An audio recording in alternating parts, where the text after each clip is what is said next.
2, 1.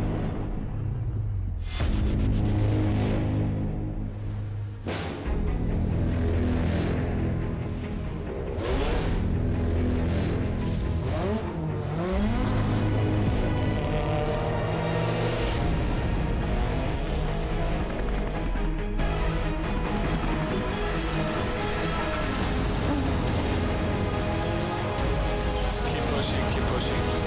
Fertig.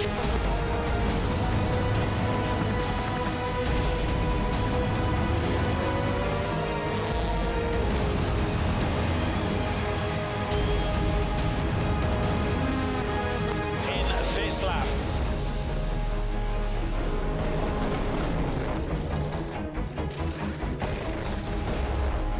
You can do it. It's 4.7 seconds. 5.6 seconds. It's a one of a kind, only in the DTM. Yes, man, you did it. Thank you, guys.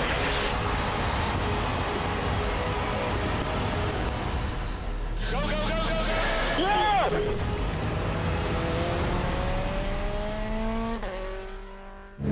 Hello everyone and welcome to the new season of the DTM 2015. We're excited to be back after such a long break, and everything here is new. We've got DTM double, that means 2 races each weekend. Also more excitement, more adrenaline, and with me is the man whom everybody is chasing, and that is of course Marco Wittmann, the DTM champ. And Marco, how does it feel to actually come to the Hockenheim ring with a #1 on the car? Yeah, it feels great, I have to say. I mean, it makes me proud. It makes me happy to see the #1 on my car, to start the season and have the #1 the whole season on my car. And hopefully, yeah, I can defend the title and the #1 stays on my car.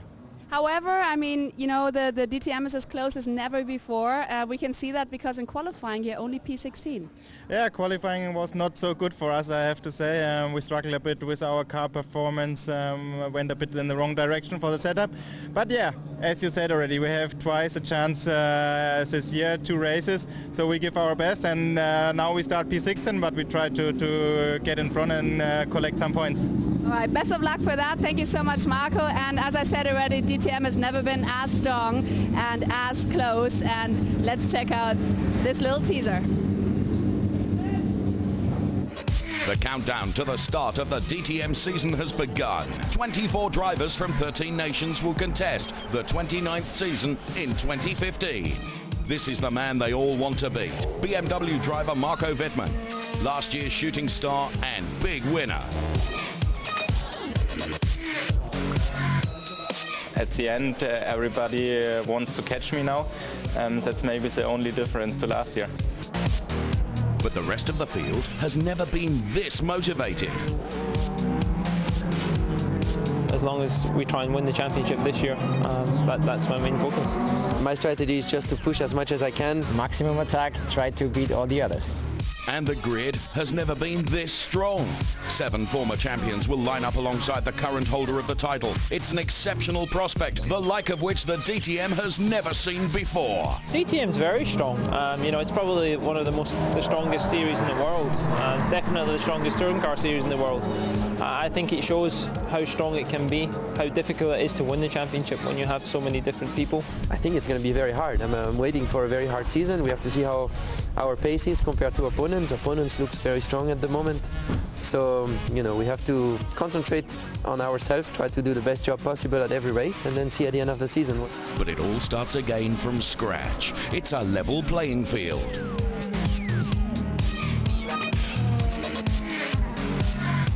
Everybody have 0 points, and all cards are mixed once again, so it's more or less like a glass of milk. It tastes best when it is fresh. Actually, I'm quite relaxed because I know I'm not in any better position than anyone else, so we're all the same for the moment. In more than 30 years of racing, the reigning DTM champion has only retained the title twice. Is the pressure to succeed just too much? Not for Marco Wittmann. Fond memories of last season. At a certain point of the year, I was already in the leading position of the championship, and on one side the pressure was already on my side, so I think it will be similar to this year. So for me, not really changing this on the pressure side, I would say. 24 drivers, hungry for points and success, and 8 of them champions. Excellent, no, excitement guaranteed. It's the strongest DTM of all time.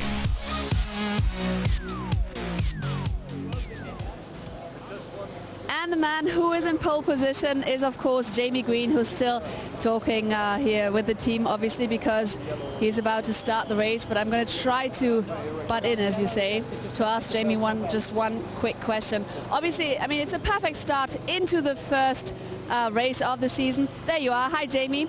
I was just saying, what a perfect start. I mean, the first race of the season already in pole position. Couldn't go any better for you, could it?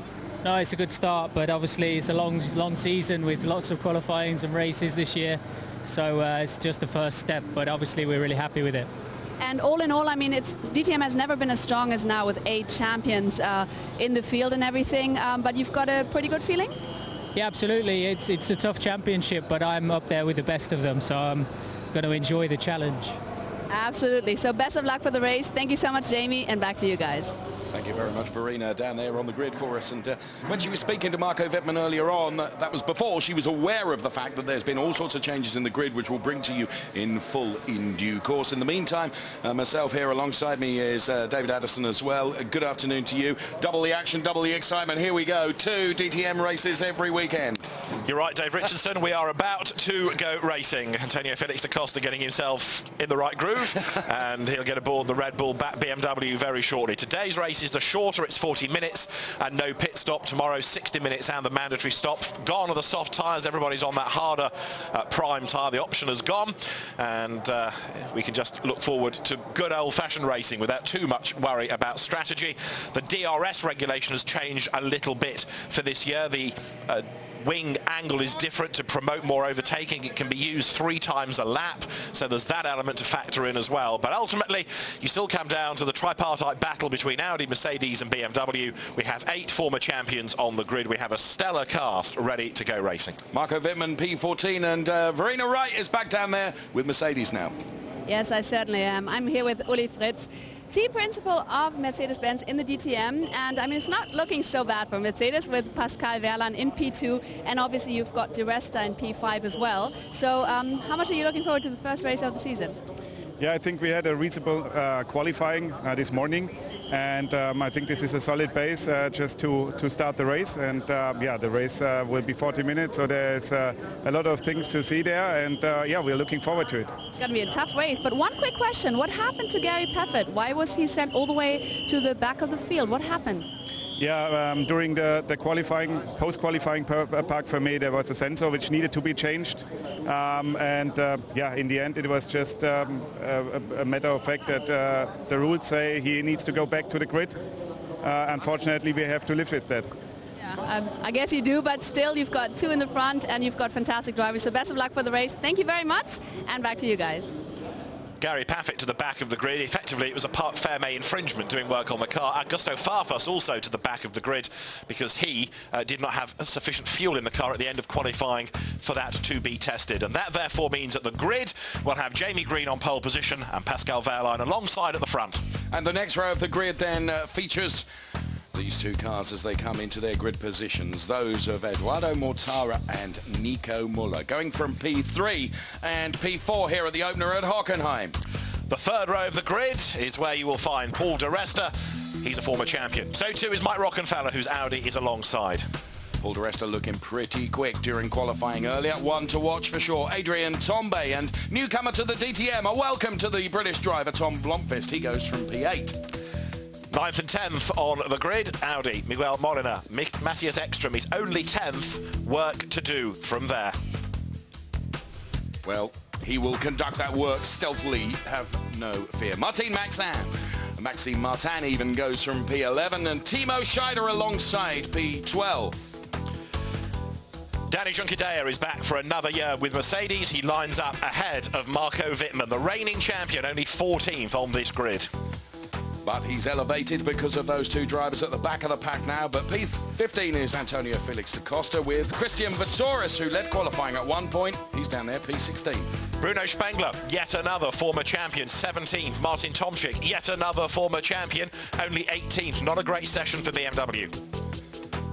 Maximilian Gotz, another new driver into DTM for Mercedes-Benz. He lines up P19 alongside Timo Glock, who is P20.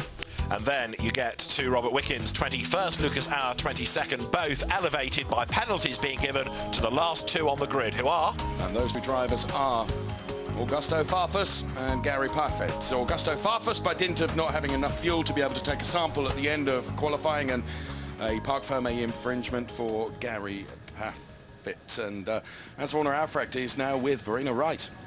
He certainly is, yes. Mr. Aufrecht, what an exciting season we're just about to begin. Basically, I mean, double DTM, that is fascinating. We've got more races, we've got more excitement, more everything. I mean, that is a perfect idea for the fans. Last time we had that was in 2000. Took a while, but how do you feel about that? Are you excited that finally we've got two races on the weekend? Yeah, okay, we have a long winter time, and in this time we was really pushing for enjoy the fans, yeah. We was asking what is fascination, yeah, and I'm so happy that the manufacturers accepted, yeah, that we make two races. And for me, it's also very important that the strategy people has no any more work, and that's fine for me, yeah. And I am sure that now it's overtaking, it goes on plates, yeah, it got some win, yeah, and that's it what the spectators want, and that I'm really happy. And I'm also really happy that the spectators accepted. Already we have more spectators than last year, and I'm sure we will have a very, very good quote, and that makes me happy. I bet it does. That sounds very, very good. Thank you so much, Mr. Aufrecht. And now back to you guys. Thanks, Verena. Hans-Werner Aufrecht there, reinforcing the fact that many changes have been made, and to be fair to DTM, they've kind of listened to the fan power and trying to elevate still further the entertainment value from DTM. Okay, there is Adrien Tombe then going from P7. And another change for this year is that, like Formula One, and the DTM does follow F1's tactics in many ways, they get a permanent number now, and Adrien Tombe has chosen 27, the number that his dad carried when he won here in 1982 for Ferrari. Mike Rockenfeller has chosen number 99, but that's another new feature for this year, the permanent number. Okay, Susie Wolff is with Verena Wright now. Yeah, I'm here with Susie. It's fantastic to see you here. It's been a while since you were in the DTM. Usually, obviously, you're in the Formula One for Williams. But how's it feel to be back here visiting us in DTM? It's brilliant to be back. I have so many nice memories here and so many old friends. So it's great to be back. It was so close in qualifying. I'm really excited now for the first race. And all in all, everything's new this season. What do you think of the DTM double with the two races in general? I mean, it's going to be really a lot of excitement for everybody, right? The driver's going to have to work pretty hard over a race weekend now, but I think for us as fans and as it's perfect. It's so much more exciting because there's much more action, there's much more racing going on over the weekend. So I think it can only be a good thing for us as fans. I totally agree, and I'm very much looking forward to it. So the race is about to start. Do enjoy watching it, and back to you guys. Thanks, Verena, down there with Susie Wolff. And there the grid is set for this, the first of the double-header races that we're going to have all season long here in DTM. There is our pole sitter, Jamie Green. He's laid his gauntlet down the way he wants to from the very start of this season.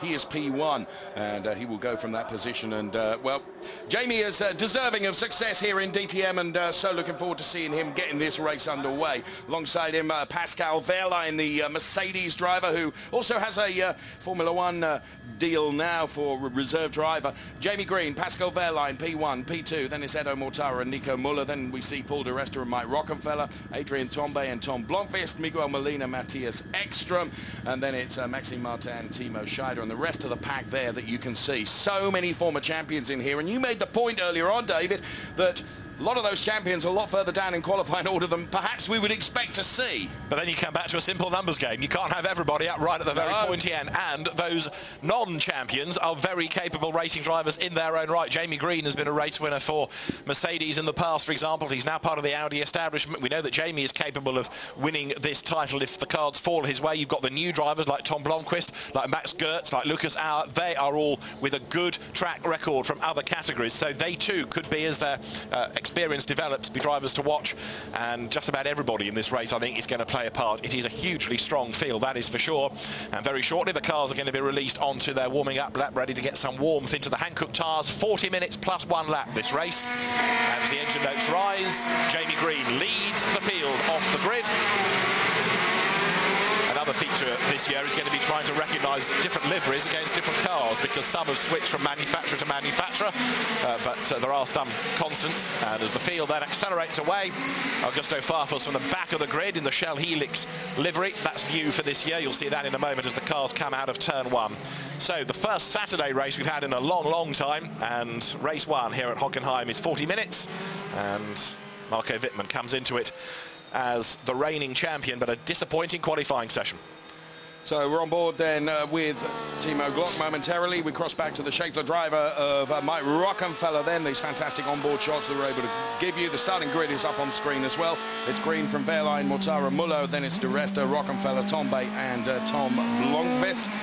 Igor Molina and Matthias Ekstrom, and we go on board with Matti right now, and then it's Maxime Martin, Timo Scheider, Danny Juncadella, Marco Wittmann, Antonio Felix da Costa, and the rest of the order there as you can see. Pascal Wehrlein we're on board with now. Be a young gun for this, I think, David.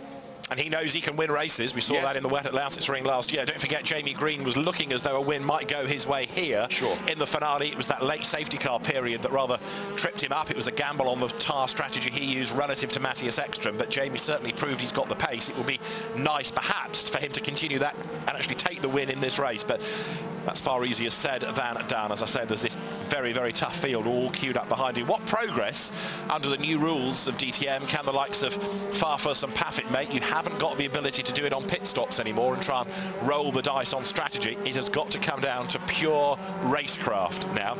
Well, that's fine as long as the cars are able to overtake, and the DRS will certainly help that. 3 times a lap plus, as you see people being encouraged to drive like Bruno Spengler, plus the angle of the wing is going to be even more so to allow more overtaking.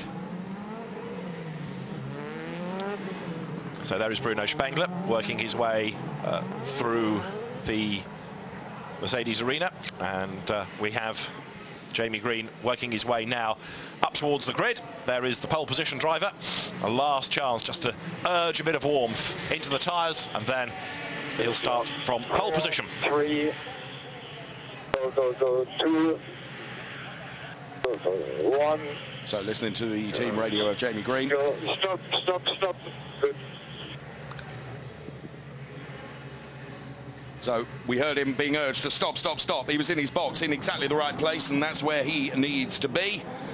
The rest of the pack come together then. Permanent numbers, of course, for the drivers in this season of DTM. Jamie Green going with number 53. Alongside him is Pascal Wehrlein. That is the front row of the grid. The all-new DTM for 2015 then. 2 races per weekend. We await the green flag from the marshal at the rear to say he's satisfied that everyone is in their grid spot, and then it will be the start sequence for this Saturday race. We throw the lights up to the top of the screen for you. We get the green flag from the marshal.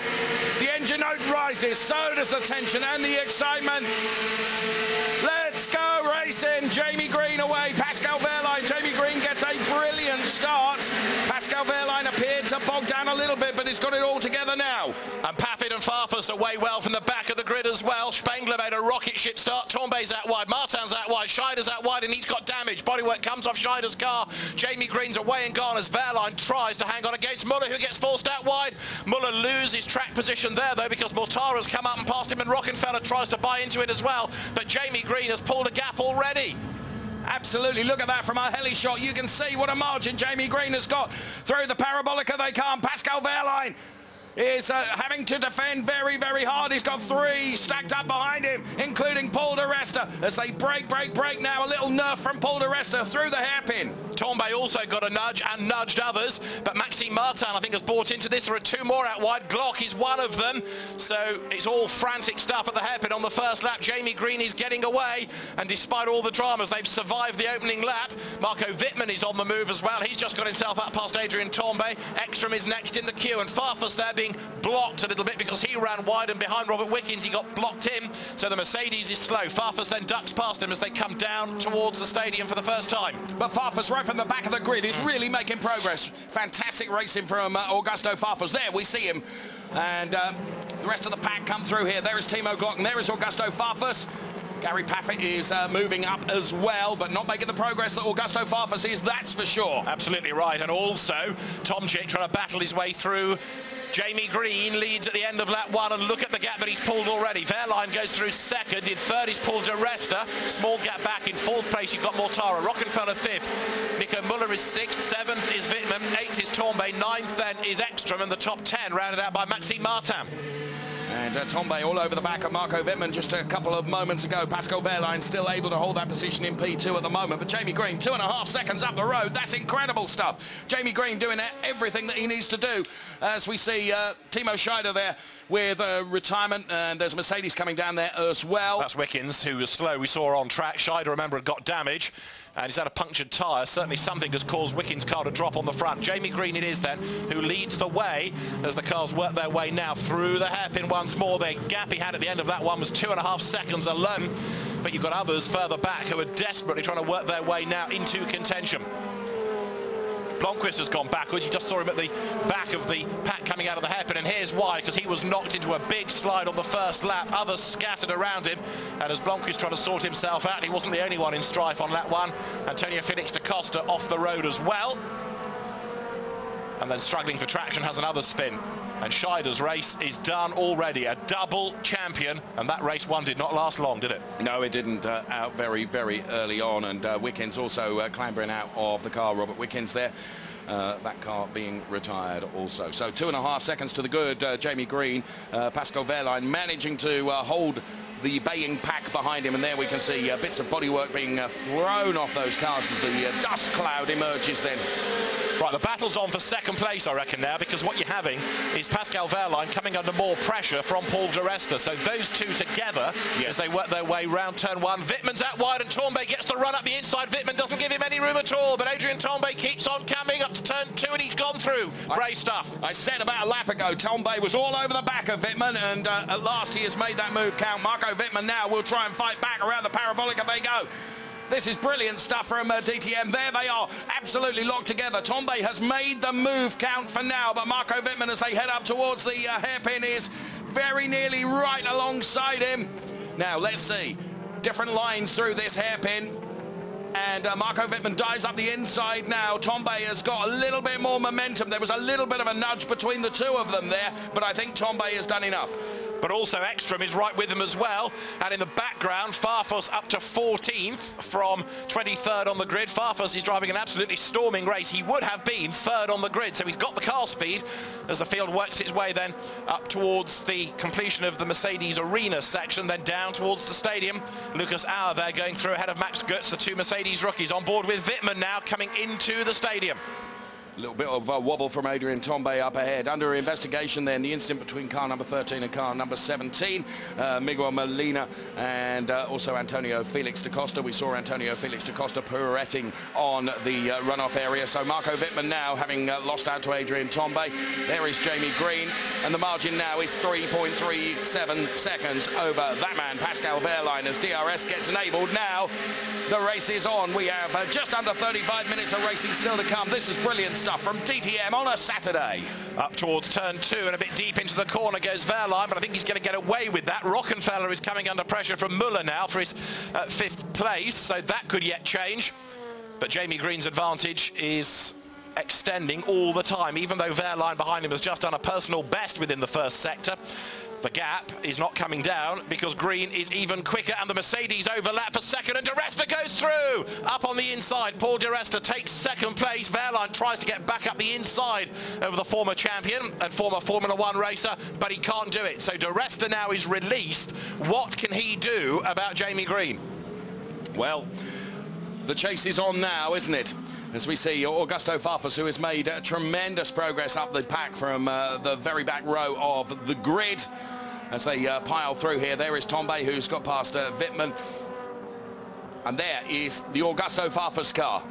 Here, though, is our race leader, Jamie Green. And now Paul de Resta, the chase is on. He's been released from the clutches of Pascal Wehrlein, of course, and now he's up the road trying to get on terms with Jamie Green. Mike Rockenfeller on board with Mike Rockenfeller, brilliant shot, and now to see him at work in his office then. Mike Rockenfeller, former champion, salute star out there in the Schaeffler car. There is Jamie Green. Edo Mortara and Mike Rockenfeller P4 and P5 then.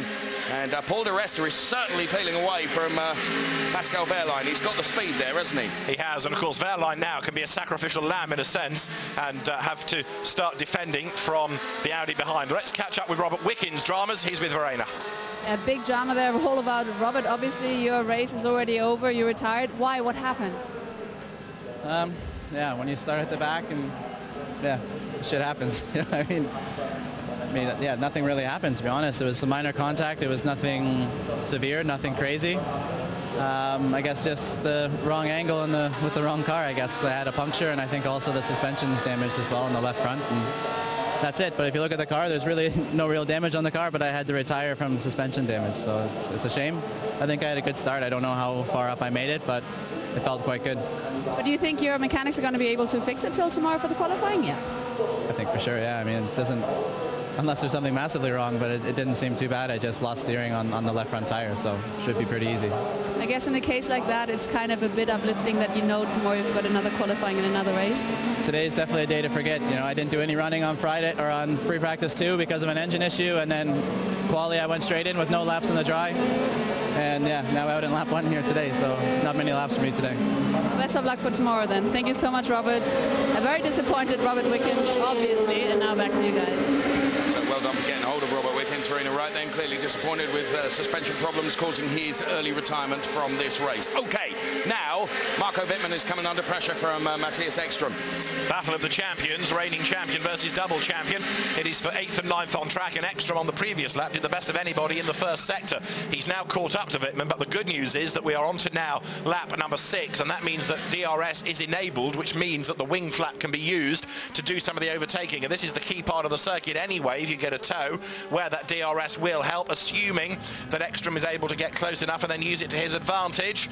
Meantime, Wehrlein is trying to come back at de Resta, and right up the back of him, Mortara and Rockenfeller, and there, look, Ekström round the outside of Wittmann. He's going to run out of road. Can he get the switch back on the inside? Yes, yes, yes! He's up the inside in the Audi. Ekström is going to win the drag race down towards the Mobile 1 curve, and through goes the Audi. That was brilliant driving from Matthias Ekström. So that proves the point. There are many ways of using that hairpin. But he almost ran too wide there, and back up the inside has gone Wittmann. Ekström is just ahead, but he carried a little bit too much speed into the Mercedes Tribune, and so he had to work pretty hard there to cut across the front of Wittmann. So Ekström does hang on to the place, and now is trying to make good his escape, but that was a bit touch and go. Yes. So on board with Marco Wittmann now, who can see that Matthias Ekström car ahead of him, which will be disappointing to him. He carries the number 1. He is the reigning champion. Marco Wittmann back on board with him now around the final turn as they head into the start-finish straight. There is Paul de Resta, who's not being able to reel in Jamie Green at quite the rapid rate that he would like to. Jamie Green driving a fine, fine race here, and I think he's just done a personal best in the first sector. The gap down 3.8 seconds, and we have news that Miguel Molina is going to be reported to the stewards for the incident between him and Antonio Felix da Costa, so that might well be resolved only in time for qualifying or the race tomorrow. Here's Verena with Ernst Moser now. Ernst Moser, what exactly happened? We heard, obviously, Timo Scheider had to retire from the race, but he was injured at the hand, we heard. What happened? Yeah, there was an accident in the second corner, and he have a push on his power steering and a push on his steering wheel, and also have really a lot of pain now on his arm. So we have to see what happened with him. The car is destroyed, so we have to see that we can fix the car for tomorrow. But most important is that Timo can drive tomorrow. In the moment, they have a lot of pain. So at the moment, I guess he's seeing a doctor, and then we'll hear later on if he'll be able to drive? Yeah, I think so, yeah. That's the case. He's now still on the medical center. Our doctor looks for him, and after we will see what happened. we'll cross our fingers. Thank you very much, Ernst Moser, and back to you guys. Cheers, Verena. There's a story we weren't aware of necessarily. Oh, quite. We've also seen Tom Blomqvist retire. He was dropping down the pack anyway. He's in the pit lane, but replays of the start, this might piece together exactly what happened to Scheider. I do remember seeing him in contact on that first lap, but didn't look as serious as we now hear. But if he caught his hand or his thumb or something and the pain goes through, then he can understand it. So we currently have the race being led by Jamie Green. That was turn 1. Green getting away. It's an absolutely fabulous start that Jamie made. Others running wide, but it was up at turn 2, wasn't it, where it all got a bit leery. And everybody concertina's up, and bang, Tom Blomqvist getting involved. Scheider forced out wide, and if that was a big whack, then yeah. That was his first drama by going all over the grass and shedding a bit of bodywork. But then contact up at turn 2 didn't help poor Timo Scheider anyway. On board with Matthias Ekström on the first lap, and you see as he gets into the back of Tornbay just how everybody concertina's up there going into that corner.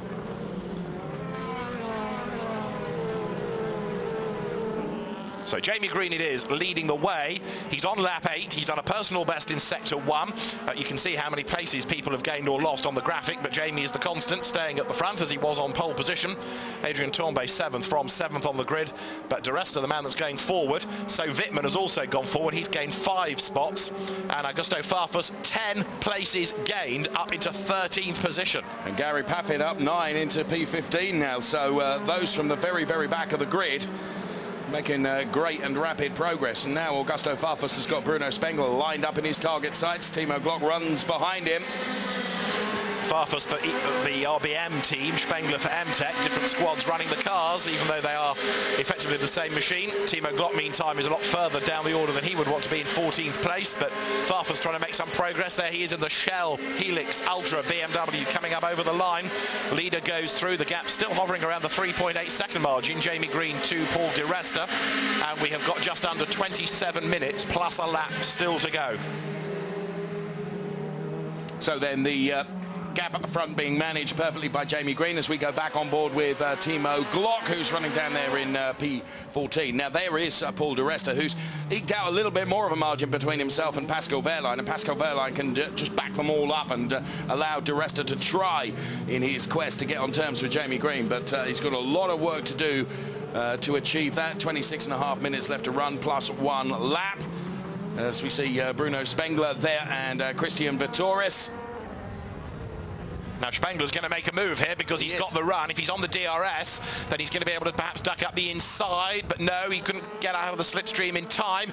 Outside into this next corner can mean you get the switch back to the inside, wide in, tight out, but Spengler not near enough then.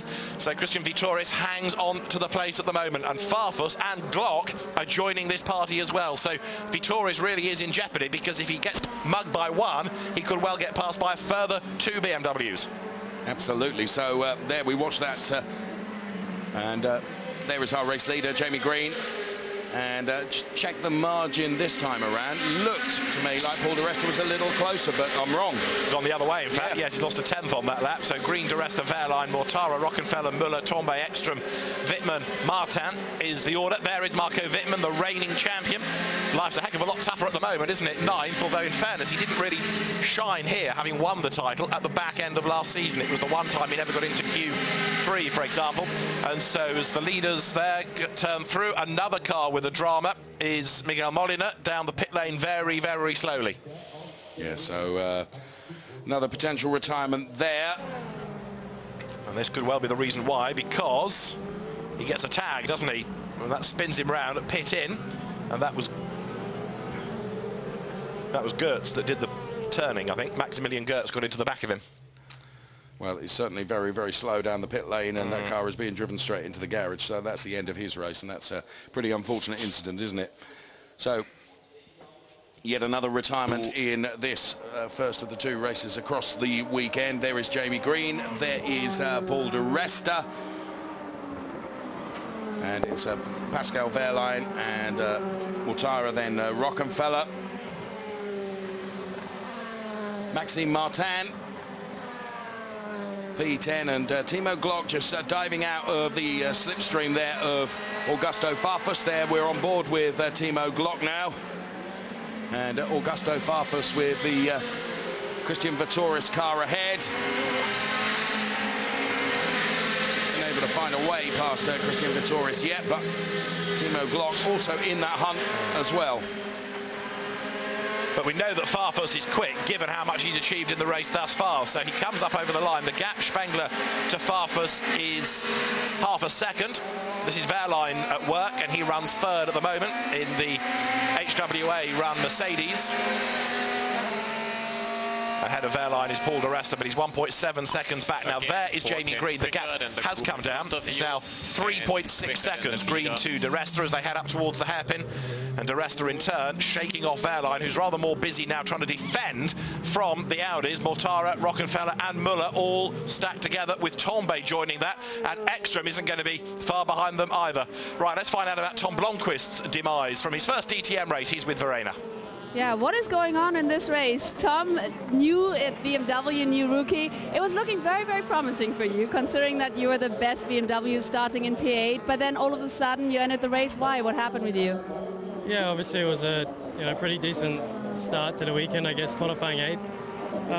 I didn't get a very good start, and that put me back into the battle zone as such. And then I got a bit swamped at turn 2 and had some contact, which forced me into another car, so I had a bit of a double contact there, and then the car was quite heavily damaged. I tried to continue, but I was struggling a lot with the pace, and so I had to retire. But I'm pretty sure, I'm hoping for you, the mechanics are going to fix the car till tomorrow. Hopefully your car's going to be all right till tomorrow. I guess the good thing about the new season is you've got another race coming up tomorrow. Yeah, I mean, it's a new season for me. So obviously the first race did not go the way we wanted it to go. He learned the hard way, I guess. So we'll try and bounce back and see what we can do tomorrow. Thank you very much, and back to you guys. Daniel Junqueira off into the gravel, and he is going to be out of the race. Really strange all over the place. I think it's something. Reporting to the team, it felt strange. It was all over the place. But we go safety car with that in the gravel. I was about to suggest, given what we'd seen in a Formula 3 race yesterday, that we may well get a safety car. That's bad news for Jamie Green. His lead is about to disappear. We also have confirmation that the incident between Miguel Molina and Max Goetz is under investigation as well. Remember, the Mercedes got into the back of the Audi and turned it round. Well, there we see, and we heard it on the team radio, Danny Junqueira then out. That has provoked a safety car. Just runs out of road, doesn't he? Yeah. But if the setup, the handling wasn't as he wanted it, and he turned in, it would just have washed out. So not very much you could do about that.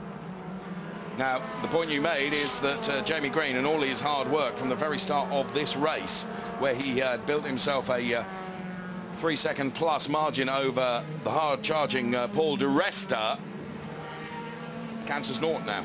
Absolutely right. Jamie's got to do it all over again, but how long is this safety car period going to be? Not that long, because already Daniel Junqueira's car is being hoiked out of the way. Jamie Green has not yet caught up to the safety car, but turning his way through turn 1 now. Di Resta, Wehrlein, Mortara, Rockenfeller, Muller is the order. It also helps the likes of Farfus and Paffett from lower down, because they've caught up now with that pack and can gain some more places on the restart. So last year's DTM, safety cars were pretty rare, but these days, when a car needs snatching out of the way, race directors tend to be very, very cautious in the light of accidents at the end of last year, the Bianchi's accident, for example. And so we go safety car as we get replays of the dramas on the early laps. Christian Vittoris ahead of Bruno Spengler. Absolutely nose to tail. Spengler looking one way and then the other. Farfus trying to get into the mix as well. Spengler making his move up on the inside. Gained the place, ran out wide, lost the place, and Farfus got past as well. So now Spengler is down in 14th place, Farfus up to 11th. He's almost on the verge of, I would say, starting to challenge his way towards the top 6 now that they're all bunched up. The safety car is in this lap, so a very, very brief interlude. But how much further up the order can we get Farfus? To be fair, it may be a very, very brief interlude, but what it has done is it has bunched those all back up together again, and this is going to be final bunch of laps with the cars all much closer than they were. What have we got? Under 20 minutes left to run. And now you can see with the safety car coming in, that's lap confirmation of that. The lights are out on the safety car. These cars are all going to be close together. What Jamie Green needs to do is kind of back him up a bit, really, doesn't he? And try and get a bit of a flyer. Here we go. He starts the stack. Not saying that, but, you know, yes, that's what you need to do, isn't and it? everybody will bunch up behind, and when he's ready, he will floor the throttle and go. Points in the top 10 only, remember. Farfus is currently 11th, so there is the potential to really salvage a good result out of this for him as we are set to go racing once more. Jamie Green accelerates away. Actually, Wehrlein is the man closer to De Resta than De Resta is to Jamie Green, so now let's see what kicks off down at turn 1. Safety cars often breed safety cars, but we go racing. Jamie Green leads them over the line. De Resta is second. Wehrlein pulls out, has a look, and pulls back in again. So through turn 1 they go. Jamie Green backed them all up and got a brilliant restart from the safety car. And Paul De Resta and Pascal Wehrlein together there. But I think it's Mortara now on the back of Wehrlein.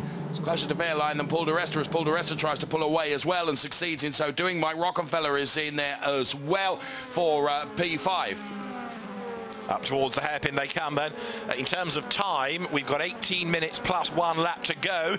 Now, who's going to be the mover this time around? What about Torbay versus Ekstrom is the battle. Ekstrom is right up there looking for a way through, and Wittmann has got Maxime Martin looking for a way around on the outside. Here comes Ekstrom then now to try and get up the inside, and there's drama in the background. Farfus has gained a place, but way out wide was that Vitoris who got forced over the curb. It was 8 Mercedes got forced out wide. Green getting away from De Resta. Wehrlein is still there third. Ekstrom looks up the inside of Torbay, can't find a way through, but they're going to be side by side now. Ekstrom is just about going to get round the outside. Is he? No, he's on the wrong line. They lean on each other. Yes, Ekstrom goes through. No, he's got to block Wittmann. Torbay is delayed. Ekstrom has the place, but here comes Wittmann round the outside. Torbay gets a nudge from Martin, and he's off into the gravel. Ekstrom hangs onto the place. Torbay is all over the grass. He's going to rejoin, but way, way, way down the order. Fine action, that's for sure, but Adrian Torbay is the one who comes off worse. And now Gary Paffett goes up the inside to try and gain a place. Ekstrom's got a problem. Ekstrom for the pit lane. And Paffett is up the inside there around the final turn. There we can see Matthias Ekstrom. And, well, just before all that unfolded, I think Verena Wright is standing by to talk to us. Yes, I didn't quite hear you there, but I think you mentioned my name. So I'm here with Miguel Molina, and yet another very unhappy face here at the DTM. What happened to you? Why did you have to retire? Yeah, I had some damage in the car. Yeah, we didn't start so good. It's really a big room for improvement. So, yeah, actually, the good thing is that tomorrow we have another race. Yeah, that is very optimistic. Obviously, that is very good. But quick question. We were promised more action, but I guess this is not the action everybody was hoping for. What is going on? Yeah, we all know that it's a sprint race and it's really difficult to overtake, and we are trying to find the good spots for overtaking. Today, from my side, was maybe too much, but from this we are learning. I bet you are. Best of luck for tomorrow. Back to you. On the team radio, we heard Martin Tomczyk saying, "I'm sorry." Well, he can apologise to the team, he can apologise to Gary Paffett, who he slithered into, he can apologise to Lucas Auer and everybody else because the safety car is deployed. For the second time, we get the safety car. What did you say about safety cars breed safety cars? Yeah, sorry. Well, you can see why, because everyone gets bunched up, but that was a Tomczyk error, and he lost it, and he just slithered into Gary Paffett, turned him round, and then Lucas Auer had nowhere to go. Have another look here. Tomczyk goes up, he just loses it under braking, and Paffett suddenly finds his world swapping ends. And Auer had nowhere to go. That was a Tomczyk mistake, I'm afraid to say, and it's brought out the safety car for the second time. So while all that was going on, we've had Matthias Ekstrom change tyres. It was a puncture that he picked up in the clash of the previous lap. This is Paffett's view of the incident. Tomczyk with the door hanging off, and then he gets T-boned by Lucas Auer, who's got nowhere to go. From another angle, there was no way. Just lost it completely. And bang. Gary Paffett had, there's nothing Gary could do about that. He was hit from behind by a spinning car, and Lucas Auer had nowhere to go. Safety car is deployed. We've got 14.5 minutes plus a lap. Green, De Resta, Wehrlein, Mortara, Rockenfeller, Müller, Martin, Wittmann, Farfus now 9th, and Glock 10th. That's the order. Very frustrated Gary Paffett comes down the pit lane. Yeah. Well, that's another retirement, I fear. A DTM race car, because it is a very sensitive thing with aero and all of that, it doesn't take much of a knock to really affect it massively. And that's why when, for example, Robert Wickens was saying it doesn't look that bad, but I'm out of the race, you know, these are, although they are touring cars by shape, they are very, very finely tuned racing cars, and it doesn't take much damage to render them out of the race. No, you're right. They're very sophisticated, aren't they? As we see Maxime Martin and Adrien Tambay. That was from earlier on, wasn't it? As Tambay clattered across the gravel, then the grass, and then did eventually rejoin. But this in replay. And you're right, Lucas Howe was undecided. Well, he'd got nowhere to go, and he's ended up, expression you used, T-boning the car ahead. So, well, safety car is out again. Lights are out in the safety car. It's in this lap. The incident between Tomczyk and Auer is under investigation. I'm not really sure what needs investigating. No. Lucas Auer found a car in his way. But Martin Tomczyk, having apologised to the team, does at least accept that he is at fault. Right, the order behind Jamie Green is a fascinating one. Jamie gets away now because we are going to go racing once more, but it's at the back end of the top 10. You need to keep your eyes, the likes of Farfus and Wittmann, to see what progress they can make. But another stunning restart by Jamie Green. He's gone. Yeah, he's got this made, hasn't he? He knows how to do this. So now, Paul de Rester and Pascal Wehrlein and Mortara behind. And keep an eye to Ekstrom, because, of course, with a number of retirements, he's not lost that many places, and they've all bunched up. So Ekstrom is 16th on the restart, but could gain ground before the end. But Jamie Green, what a race, because he's again been able to pull clear. And Ekstrom's in strife, and we've got a spinning Mercedes, and that's Goetz, Max Goetz. Now he was running too. Well, the bite a bit from early on, of course, because he hit Molina, and now he's been hit, so I'm not saying that redresses the balance, but now he knows how it feels at least. That's Tomczyk back in the pits. Lucas Auer is out of the race as well. Been a bit heavy duty, hasn't it, in terms of action, that's for sure, as Verena was explaining or ascertaining earlier on. And we're not done yet. We started with 24. We've got 16 still going. And Verena is with Gary Paffett. Gary, not a very good introduction into the new season, for especially because, I mean, it wasn't your fault, Martin. Tomczyk slid into your car. How do you feel right now? Pretty pissed off. I mean, you know, unfortunately we got put to the back of the grid because of a Parc Fermé situation, but we came from 24th. We were up to P12. Yeah, we would have scored points today, and it's just a stupid decision to. I mean, it wasn't even a touch. He was out of control. He was sideways when he hit me, so it's just an incredibly stupid thing to do. We've got another race tomorrow, and he's done a lot of damage to both cars. So. But do you think your car's going to be fit for tomorrow? Yeah. So well, then you've got at least another chance tomorrow to prove yourself, right? Thank you very much. Very furious Gary Paffett. Back to you guys. Gary Paffett for talking to Verena, and apologies for his language, but you can understand completely how he feels, because Tomczyk was out of control. He's right, absolutely right, yes. So Gary Paffett very frustrated, and the fact that Tomczyk's out of the race as well doesn't help. Now, a black and white driving standards flag to the race leader, Jamie Green. Okay. That, I suspect, is for track limits, but I should double check in a moment, as in the meantime we've got then Timo Glock hard at work. He's in 10th place. One of the heroes of this race for me remains Farfus, who is into 9th. I know that he's been helped by others dropping out, but the pace is good, and Farfus is still going strongly. So Green leads by a second over Paul de Rester, and then Pascal Wehrlein. You can see there Jamie Green going through the right-hand side of your screen. He leads this by 1 second. He's been shown that black and white flag, as Matthias Ekstrom doing everything he possibly can. Just not able to make it stick, but bearing in mind he's been in and been in for tyres.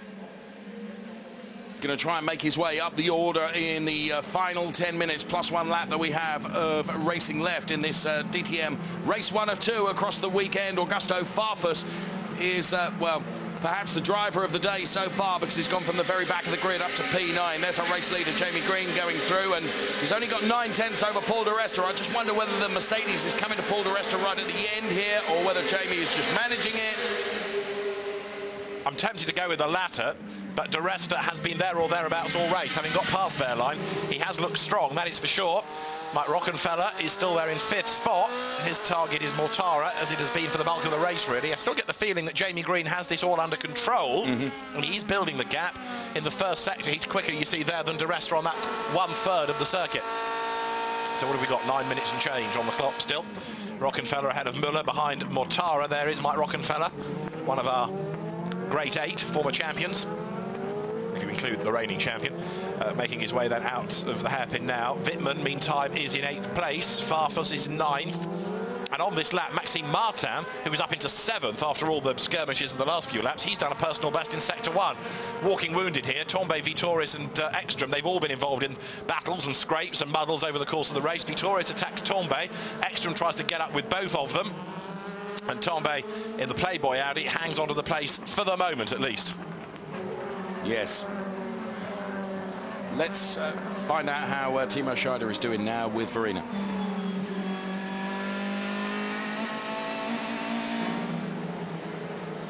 We've got Timo Scheider here now. Timo, what exactly happened? First question, how's your arm doing? Are you going to be able to drive tomorrow, do you think? Well, so far it looked not too bad. For sure it's painful right now. I've been at the doctor with the doctor and he said it's nothing broken, so that's the first positive thing. So far he just treated somehow the arm, and right now it's a bit of pain, but I'm pretty positive for tomorrow that we will have a proper arm and we can drive tomorrow. For sure the car is in pretty bad shape now, but that's like it is. A quick question, how exactly did that happen with the arm? We went into turn 2. The start was actually not too bad. I went into turn 2 and some guys on the inside had a battle somehow, and one of these guys attacked my front axle and hit me directly on the front tire, and the steering wheel just hit my hand at this point. So that was the reason why I had the problem. Well, best of luck for tomorrow. Thank you so much, Timo. Back to you guys. Marina, so Timo then, hopefully going to be all okay for tomorrow. Indeed so. Farfus is going backwards, having talked him up. He's just lost a place to Glock, hasn't he? So Augusto Farfus now falling back in the pack. He might also get mugged by Bruno Spengler before the very end of this race. There's another investigation surrounding Max Goetz now that he's got involved with Christian Vitoris, and this is Ekstrom on Vitoris as well. They could not be close. Look at the wing drop there. You can see the DRS coming into play. So Vitoris eventually having to try and keep a double champion behind him.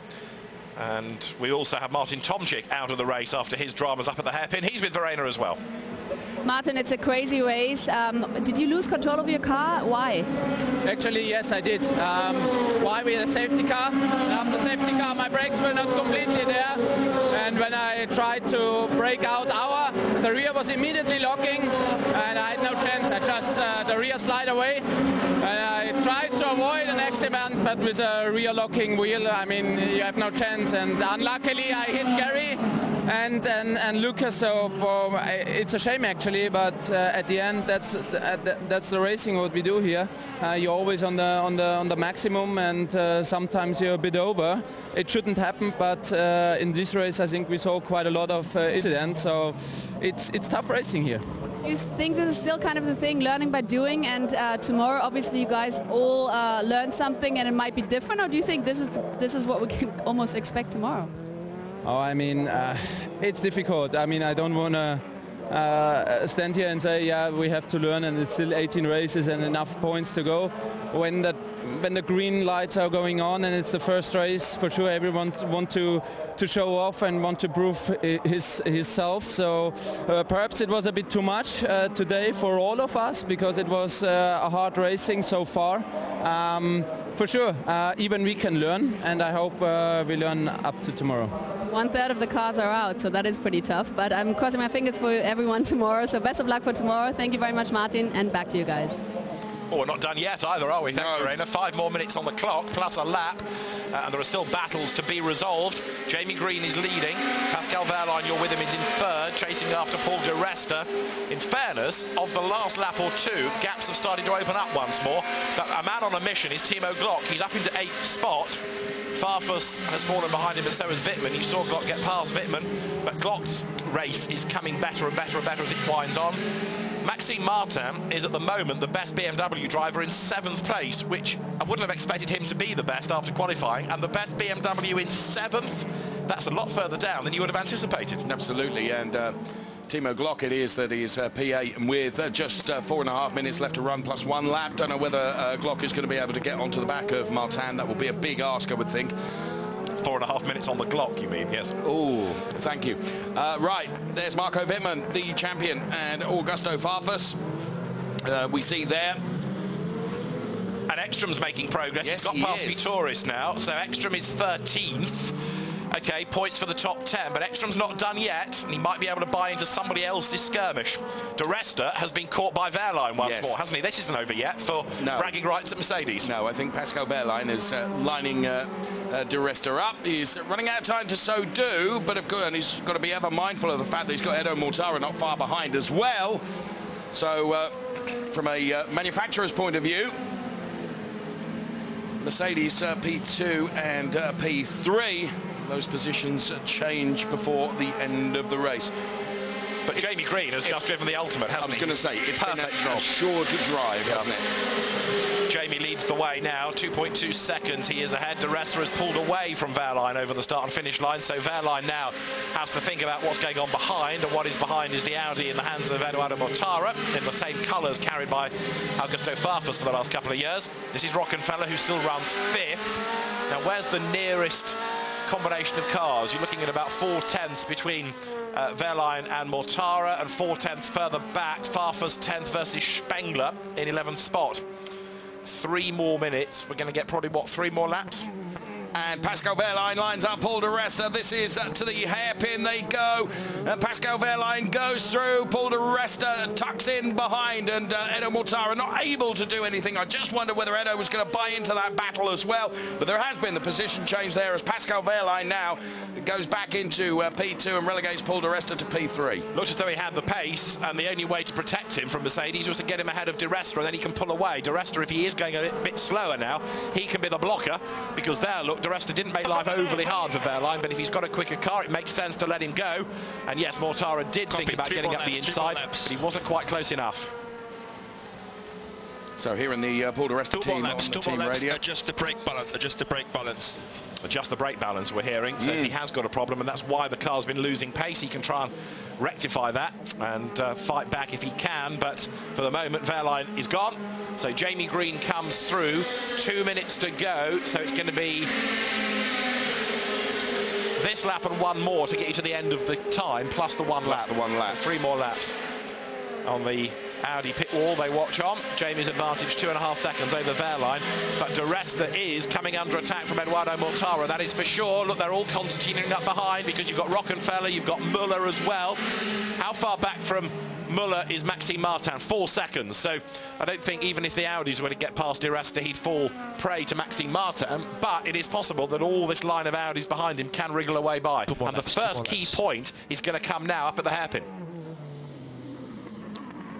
So there is Paul de Resta through the hairpin then, as Mortara just takes a look. Mike Rockenfeller is in there as well. You can see Jamie Green up the road as the teams look on. Susie Wolf to the very left of your picture there in the Mercedes garage, watching on as now coming under attack from Matthias Ekstrom. Is Antonio Felix da Costa. This is a double Red Bull, isn't it now? Matthias Ekstrom tries to find 12th place, but he's not close enough there. What's been going on in BMW world? It's still Farfus from Spengler, just a little bit further up the road. And there's a replay of the sparks flying from the BMW as it finds the bump in the road. And Ekstrom on the outside, and they lean on each other. But Ekstrom not able, even on the switchback, to get up the inside and make that move stick. So Jamie Green comes through, 26 seconds on the clock as he goes through, and he will get this lap and 1 more to the end of 40 minutes plus 1 lap of the race. Paul de Resta now not looking quite as troubled from Edo Mortara as he was just a lap or so ago. There's Pascal Wehrlein, there is Paul de Resta. Perhaps the adjustment on the brake balance has done the trick for Paul de Resta, but after saying that now, Edo Mortara gets a little bit closer too. Mike Rockenfeller is in there as well. He's P5. And 1 more. So the clock hits 0, and up towards the hairpin go the Mercedes. De Resta is being able to shake off Mortara once more.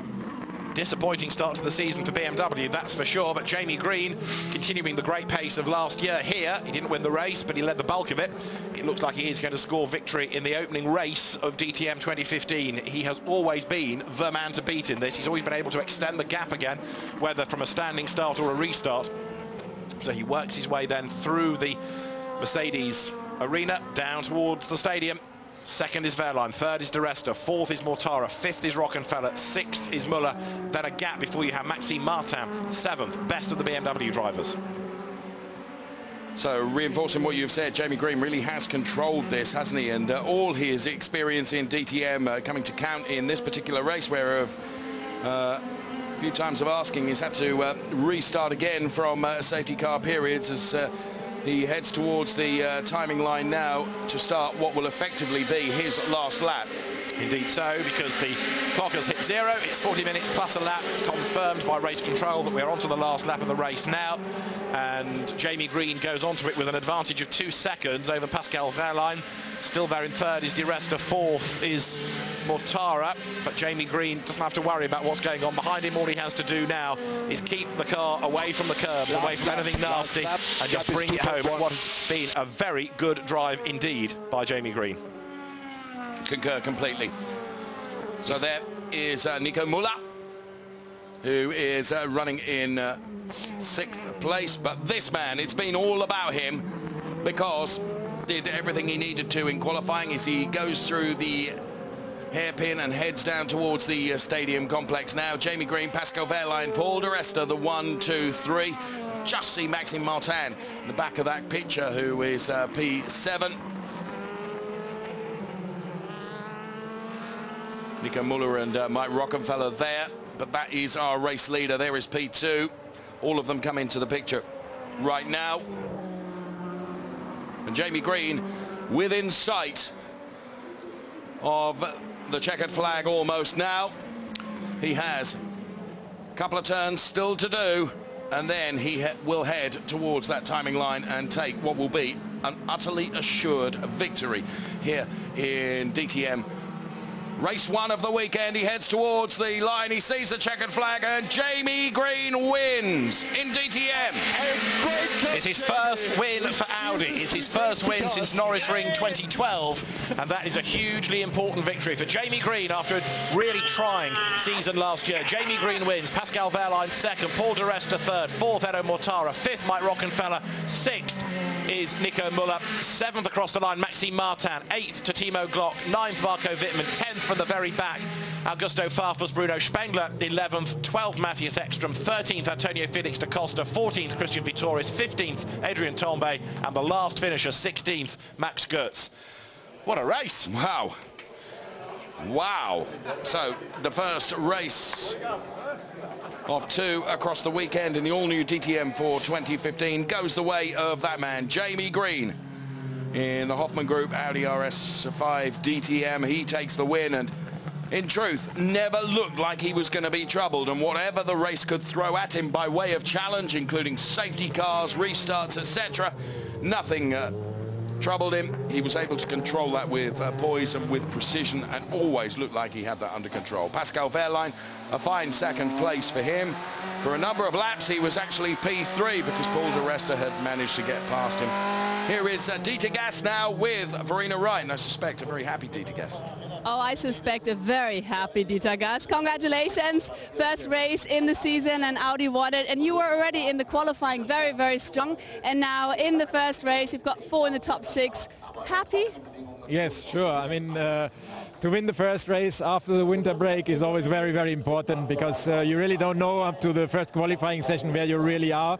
You know you've done your job, and you just don't know if it's good enough. We got that proof today, and I think really congratulations to Jamie as well. He didn't put a foot wrong in the whole race. He lost twice his advantage of the safety car, and he still made it, so really great result. But again, 4 cars in the top 6 is a really very good result for us. Speaking of forecast, the weather is going to be a bit different tomorrow, but I guess you're still very optimistic about tomorrow? Well, we hit the reset button for tomorrow, in particular if we have wet conditions, but on Friday we saw that we are competitive in the wet as well. Everything gets more complicated, more difficult in wet conditions, so another challenge, and I think we've showed today that we're ready for it. Absolutely. Thank you so much, Dieter, Gus, and back to you guys. Thank you, Verena. Well, certainly a drama-filled race in parts, David. As we see the result there, Jamie Green taking the win from Pascal Wehrlein and Paul di Resta, P2, P3. Edo Mortara, P4, and Jamie Green does donuts behind the graphics there in celebration, and well done, sir. Keep on entertaining. The rest of the order then on screen in front of you. But out. It's a lot. Rather reflect what a race it was, with perhaps a little bit too much damage. Certainly those people that did retire because of damage would say, yes, there was. It was entertaining to watch. It was dramatic to watch, but it does illustrate when you have cars like this that are so finely tuned and have aero and are not as robust as other touring cars, that even a slight nudge will do some damage. Yes. And it's all very good to have close racing, but if it's going to damage the cars and render them out of the race, then that's not so good. I think it's a very, very fair point that you make, because the cars look great, don't they? And they look muscular and all the rest of it. But actually, they are very, very sophisticated machines and fragile in some respects, yes, as we've seen. And it's not like the BTCC, for example, where there's a fair bit of contact and the cars can stand up to it. You know, it's not much of a rub, as you've seen, and punctured tyres are one thing, but with damage to aero, people have to drop out of the race. So that, I'm sure, is something else that the manufacturers will factor into the future of the DTM, as Jamie Green, for now, can celebrate his first win for Audi. And it's a win not only for him, but also for the Rosberg team. And he is a very happy man indeed. Yes, indeed, Gas made the point that we had also made, that he really didn't put a foot wrong. And whatever challenges were thrown at him, he was able to deal with them very, very comfortably indeed. And there he is, being congratulated all round.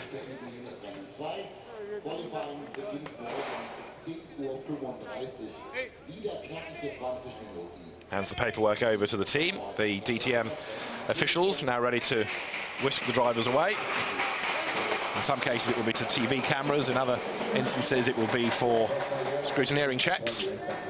But Jamie is there as a race winner for the first time since 2012. And of course it puts him into the lead of the championship, with the top 10 home scoring points, and you get points within that top 10 on where you finish. So for the moment, with full points on each race, the Drivers' Championship is the race result, but that's all going to change after tomorrow, that's for sure. Yeah.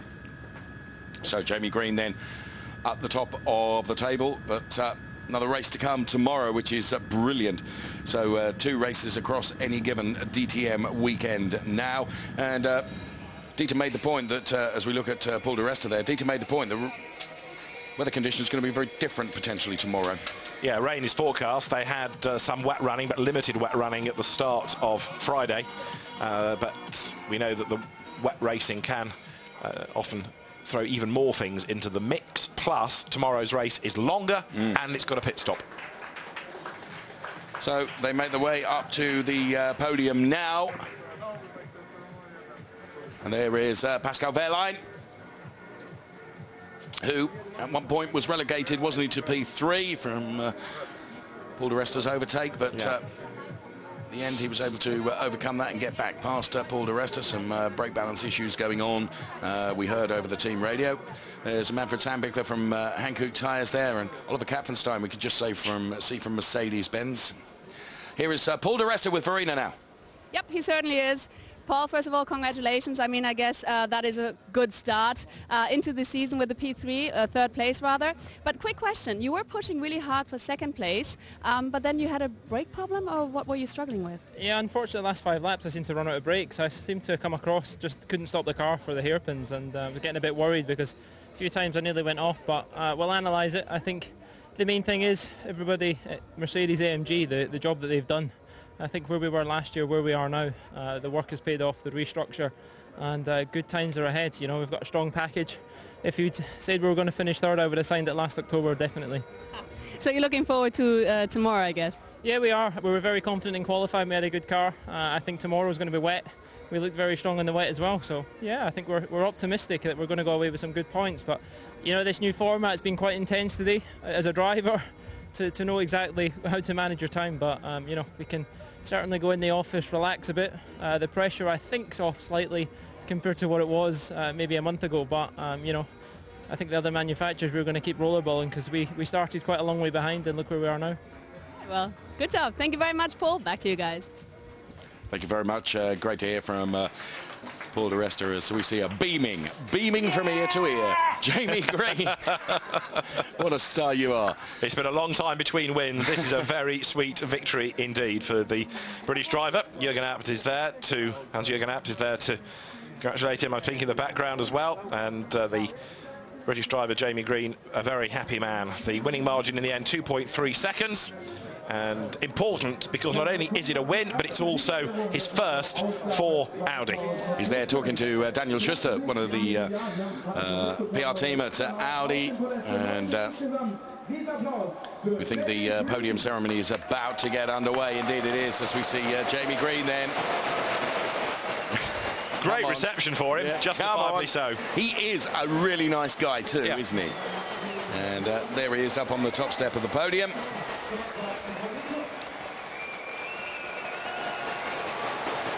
Pascal Wehrlein.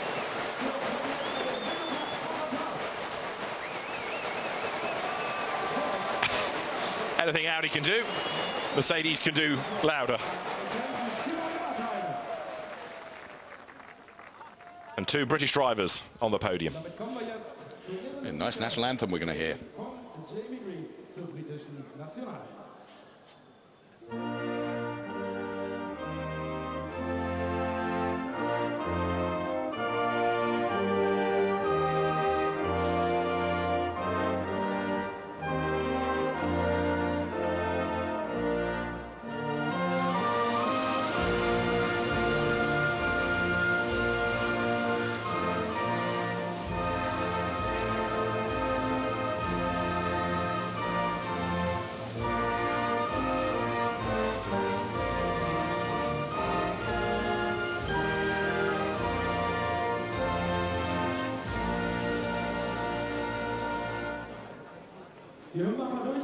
So Jamie Green it is who takes victory, the 9th of his career, his first for Audi, and it's a win for the Rosberg team as well.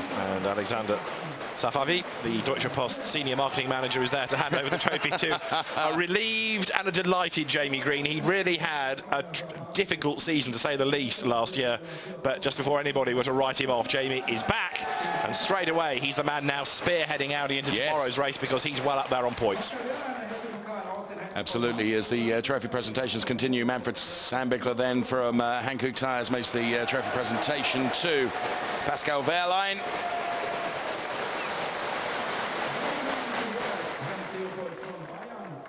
And for Paul di Resta, His Royal Highness Prince Leopold of Bavaria makes the trophy presentation to Paul di Resta. Interesting point that Paul made about, you know, how the challenges on drivers with the new two qualifying across the course of the weekend has been quite hard on their time. But no question about it, the more action we see from the cars out on track, how brilliant it is. And Jamie Green there on the top step of the podium. This is a moment he's going to enjoy, that's for sure. And di Resta first, though, getting the top off. Of course, Paul back in the DTM after his spell in Formula One with Force India, and he wants to remind people that he's here and is still a winner. Yes. He's not here because he was squeezed out of Formula One and he's just doing this to kill time. He still wants to win races. And Jamie Green victorious. The races of equal importance, full points on both. In the last era of two races, there was a short qualification race just to give you the grid for the main race. But each race now matters. And Jamie Green, the championship leader, 9 times a DTM race winner now, is victorious. And Audi celebrating a win as well. Pascal Wehrlein really rather got out of those celebrations, didn't he? Backed out to the left, did you notice that? There, great job. Race full of drama as we see slow-mo replay of Jamie Green really enjoying his time up there on the top step of the podium, and rightly so. Fine race win from Jamie Green. Let's hear from him now with Verena. Jamie Green, race winner. Yeah, race winner. Congratulations. You did an amazing race. I mean, you didn't even notice anything of the chaos behind you. That was just fantastic from pole to victory. How happy are you, Jamie? I'm so happy, you know, starting the year. One of my main goals was to win a race in an Audi. Obviously, I joined with Audi 2 years ago. It's been a bit of an up and down couple of years, so just to steady things down and get a win under my belt's really good. And I think there's, you know, it's something I'm capable of doing regularly. So obviously it's a really hard championship, but I'm capable of these kind of performances, and it's nice to show it.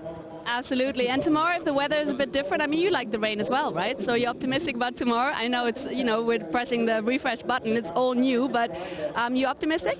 Yeah, sometimes I'm really quick in the wet. It's always a bit of a lottery if you get everything right or not for the conditions, but I think we've got a decent car and no reason why we can't be close to the front, you know, all of the time.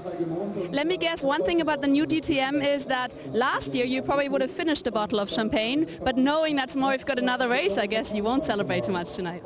Well, I think you have to savor your success because life passes by pretty quick. So if you don't enjoy the good days, then there's no point working so hard. So I'm sure I'll enjoy it. The champagne already tastes pretty damn good. So we'll enjoy the evening, but obviously we'll get sorted out for tomorrow and try and do the same again. I'm pretty sure. Best of luck and congratulations. I didn't drink any alcohol yet. Back to you guys. I'm going to actually try to grab, let me see.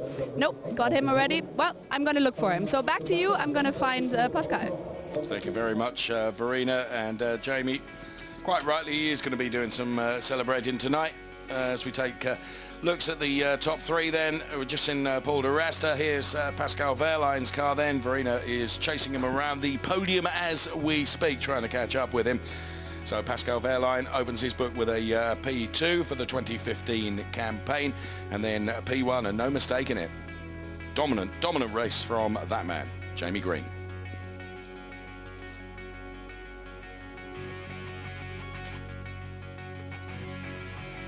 So the Hoffman Group, Audi, doing a great job for Jamie Green. Jamie driving it with real style. Never looked phased once. No. And 4 Audis in the top 6 against 2 Mercedes. But BMW is the brand that really needs to find something overnight. Maybe a change in weather conditions will bring the BMWs back into the ballpark. But a disappointing race collectively in terms of overall results. 1 or 2 showed pace. Farfus early on, Glott late in the race, but by then they were too far back to really challenge. And so BMW with a lot of work to do to be back at the pointy end come race 2 tomorrow. Bruno Spengler talking there to Jens Marquardt. He's a driver who's worked hard, but 11th place, first driver outside the points. So near and yet so far, but clearly hard work, and there's not much of a smile on either face there. Now let's hear from Pascal Wehrlein with Verena. Pascal, you were best Mercedes in qualifying and now best Mercedes in the race, second place. Can you explain to us the last minutes of the race? I mean, you pushed really hard and then you managed to overtake Paul de Resta. I pushed the whole race really hard, but we started the race on used tires, and I knew the first few laps will be really hard for me. Especially the start was not the best one I had, and also the first few laps I had not that grip which the others had. So I knew my time is at the end of the race, or middle to end of the race, and it was like that. I had a good pace at the end, and I was faster than the rest at the end and overtook him. Well, you did a great job. Best of luck for the race tomorrow as well. Hopefully you'll be able to do just as well. Maybe a victory. That'd be nice as well. So best of luck, Pascal. Thank you so much. And we'll see you tomorrow for race 2 at 1:25 p.m., I believe. So looking forward to that. And now here are the pictures of the day. Enjoy and till tomorrow. Bye-bye.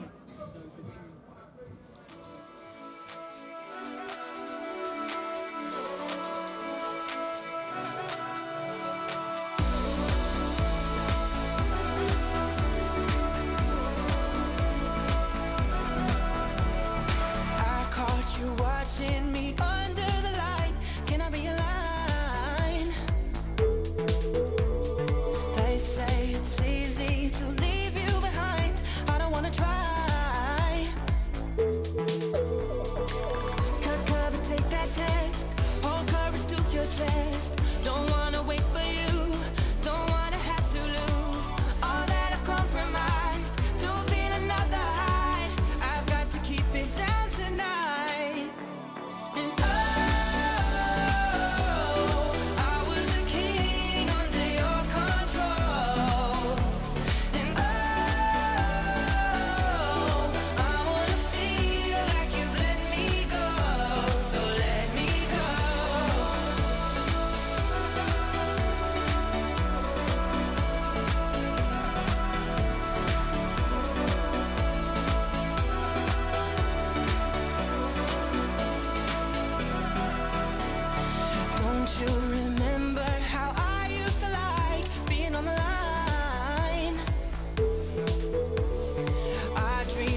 me calling